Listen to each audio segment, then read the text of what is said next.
I'm working on a 5x7 140-pound cold press paper, and I'm just using my filling brush here. It's a synthetic fan brush to demonstrate how I paint trees. And I'm using a little bit of burnt sienna, some sap green, and a little bit of violet to create this dulled down, foggy scene.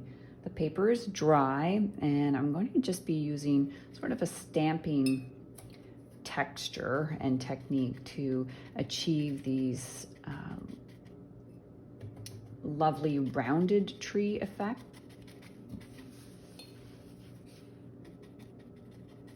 So I'm being mindful of keeping my negative spaces intact, and I haven't used any masking fluid, although you could do that.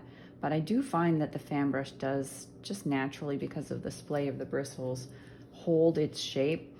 Because this is a synthetic brush, I never have to struggle to splay the bristles. They just naturally stay combed like that. And because I think the bristles are coarse and more coarse than the typical synthetic fan brush or natural hairbrush, they don't clump together. So they stay nice and far apart, which allows for all of those lovely little negative spaces to appear and develop just naturally on their own. The key here for me is just to keep moving and to ensure that I don't go over the same spot too many times. If I do that, then I risk filling in those little lacy holes. So now I'm just moving into sort of a fleshier color. It's a burnt sienna with a little bit of permanent red, and there's a little bit of violet in there.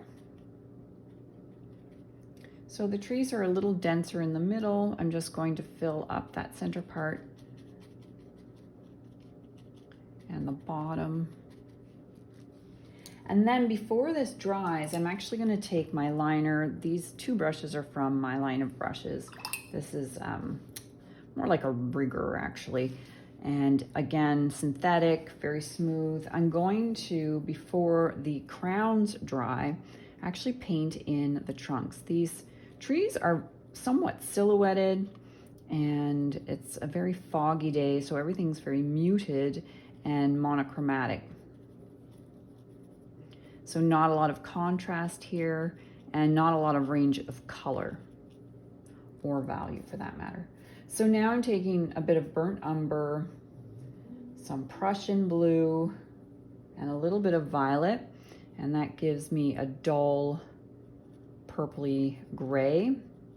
I've got a whole YouTube video on my crystal gray combination, so if you want to play around or investigate this color combination a little bit more, you certainly can find more info there. So the tree patterns and shapes that I created earlier, they're still damp. All of these strokes and masses are still damp, so that's giving me an opportunity to apply these branches and tree trunks and have them bleed into that paint, and that's really important. So I'm just kind of mushing around some of the darker bottom parts, but I think I'm going to just take a little bit more burnt umber and just drag some really fine branches through here.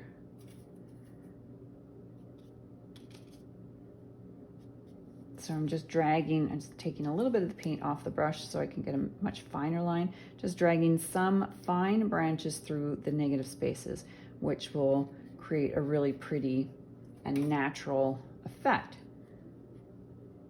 Obviously in those gaps, we would probably see some branches.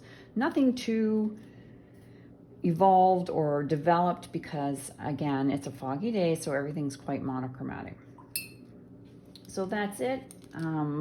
Those are my foggy and monochromatic trees, just using these two brushes, my fling and my rigger from my line of brushes. Drop me a line if you have any questions about these guys.